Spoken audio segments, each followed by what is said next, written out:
Seperti kelompok Wahabi, kita yang ziarah ke makam oleh kelompok Wahabi itu dihukumi syirik sebagaimana orang-orang musyrikin menyembah berhala. Katanya lambang Garuda itu tauhid, kafir. Tapi ternyata mereka uangnya ada Garudanya. Ada Garudanya. Berarti ini makan dari tauhid. Kemudian berikutnya, ketika Nabi menyampaikan dalam hadis yang sudah populer disebut dengan hadis Malaikat Jibril, di situ Nabi menyampaikan 3 hal ajaran Islam ini, yakni akidah, kemudian syariah, dan juga tasawuf. Yang membedakan aswaja kita dengan yang lain, 1. Apa? Bermadhab, itu kuncinya. Sekali lagi, cara kita dalam berakidah ahli sunnah adalah madhab. Dulu Hadratus Syekh Ki Hasyim Asy'ari sebagaimana ulama yang lain telah menetapkan di dalam qanun asasi bahwa dalam akidah kita mengikuti salah satu dari 2 imam, Imam Asy'ari dan Imam Maturidi. Dalam fikihnya 4 mazhab, tasawufnya Imam Al-Junaid dan juga Imam Al-Ghazali. Ada dalam tulisan Hadratus Syekh itu Syekh Abu Hasan Asyadzili. Kemudian tahun 2015 Al-Azhar mempelopori pertemuan ulama ahli sunnah sedunia yang dipelopori oleh Grand Syekh Al-Azhar, Syekh Ahmad Thayyib, Syekh Ali Jum'ah dari Yaman, dari Sayyidi dan Habibana Habib Umar, dan juga Habib yang lain. Kalau dari Indonesia, kalau tidak salah Habib Jamal.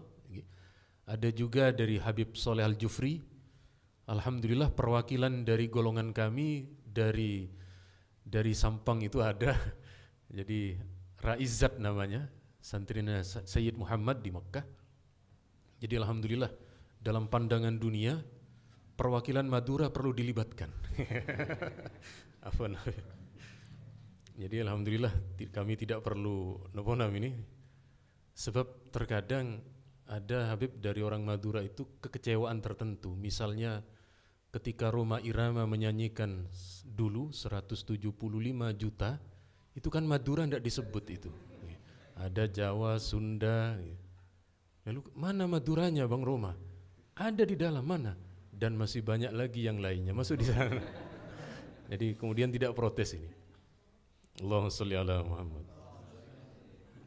Jadi sekali lagi yang kemudian kita yang berada di Nahdien, di Nahdlatul Ulama, yang bersama dengan para habaib, dengan para kiai, setelah ditetapkan dari para ulama Al-Azhar, sinkron, sama persis aswaja kita dengan para ulama di Timur Tengah. Kemudian berikutnya, karena ini agama kita ini adalah agama yang kemudian dilanjutkan, artinya diteruskan oleh masing-masing para ulama sebagai pewaris. Sebentar, ada sedikit banyak file yang terlalu banyak. Jadi ada yang kemudian menjadi sanad bagi kita. Ada sebuah hadis yang diriwayatkan oleh Imam Al-Baihaqi. Nabi bersabda, yarithu hadzal ilma min kulli khalafin udulu. Ilmu Islam ini dibawa, diteruskan, diperjuangkan oleh orang-orang terbaik di masanya. Tidak ada ceritanya kitab Sahih Bukhari datang ke Jawa lalu tiba-tiba semuanya menjadi Islam, tidak begitu ceritanya. Islam ini didakwahkan dengan perjuangan, Islam ini didakwahkan dengan segala kemampuan yang dilakukan oleh orang-orang terbaik di antara para ulama, para habaib kita. Kemudian yanfauna anhu tahrifal ghalin wa intihalal mubtilin wa ta'wilal jahilin.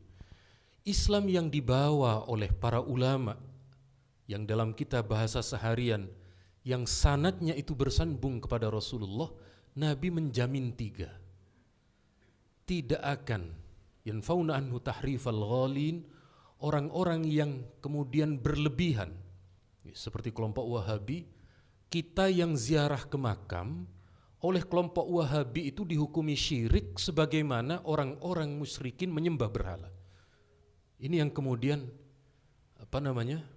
tahrifal ghalin. Kita yang berada di Indonesia, yang oleh para ulama kita dijadikan negara konsensus, sementara oleh saudara kita dikafirkan sistem negara ini. Semua seluruhnya dikafirkan. Katanya lambang Garuda itu tauhid, kafir. Tapi ternyata mereka uangnya ada Garudanya. Ada Garudanya. Berarti ini makan dari tauhid. Maka bagi kita Pancasila itu bukan agama seperti ditetapkan oleh para ulama, dan selamanya Pancasila itu tidak akan pernah menggantikan agama. Jadi sekali lagi, Pancasila itu hanya falsafah bernegara. Selama di dalam falsafah bernegara itu tidak menghalang-halangi bagi umat Islam untuk menjalankan ajaran Islam ini, bagi pandangan para kiai kita ini tidak bertentangan dengan ajaran Islam. Kemudian wantihalal mubtilin, Islam ini juga akan menjaga dari bentuk liberalisme. Jadi orang-orang liberal itu kan tidak menggunakan dalil. Jadi kalau sampai tidak menggunakan mazhab, maka sudah keluar dari manhaj, keluar dari sistem ahli sunnah wal jamaah. Sebab ahli sunnah wal jamaah sekali lagi, mereka adalah bermazhab. Kemudian ini bedanya kita dengan kelompok salafi. Kalau kita sanad ilmunya sudah jelas, habaib kita dari Yaman juga sudah jelas, para kiai kita yang dari Hadratus Syekh Hasim As'ari terus ke atasnya sudah jelas. Bahkan ada seorang habib di Jakarta, yakni di Tangerang, Habib Salim, kakeknya Habib Jindan. Kata beliau, sanad keilmuan para kiai NU dengan habaib tidak bisa dipisahkan karena memang menyatu. Sekali lagi, sanadnya ke atas sampai Rasulullah menyatu, tidak bisa terpisah. Kemudian ada beberapa yang kemudian kulo kali panjenengan sudah tidak meragukan lagi tentang pentingnya. Nah, niki terlebih dahulu dalam sebuah riwayat Abdullah Ibnul Mubarak. Jadi kalau kata guru saya dulu waktu ngaji, idza utliqa Abdullah minas sahabah famuraduhu Ibnu Mas'ud. Kalau Abdullah di kalangan tabi'in maksudnya adalah Ibnul Mubarak. Ibnul Mubarak beliau berkata, bainana wa bainal qaum al-qawaim. Yang membedakan antara kita dengan mereka yang bukan ahli sunnah adalah sanad. Al-qawaim itu cagak. Cagak maksudnya nggih sanad menika. Terdapat dalam riwayat Imam Muslim. Kemudian ini pentingnya kita belajar kepada guru, kepada para ulama kita. Sebab ada sebuah riwayat dalam hadis Ad-Dailami, Nabi bersabda, al-ilmu din. Ilmu ini bagian dari agama, wassalatu din. Salat yang kita lakukan juga bagian dari agama. Fanzuru amman ta'khuduna dinakum. Seleksilah, perhatikanlah kepada siapa kita belajar agama. Kenapa? Kelak nanti di akhirat kita oleh Allah ditanya tentang salat kita. Kalau Anda belajar kepada Habib Asad, kepada Ustadz Atok dan lain sebagainya, karena sanadnya menyambung kepada Rasulullah, di akhirat aman. Tapi kalau ditanya, kamu belajar sholat ini kepada siapa? Kepada Syekhuna YouTube misalnya. Itu tidak ada sanadnya itu. Tidak ada sanadnya nanti. Kenapa kita tidak boleh berguru kepada YouTube? Sebab ketika ada praktek yang salah kita lakukan, YouTube itu tidak bisa membetulkan, tidak bisa mengarahkan.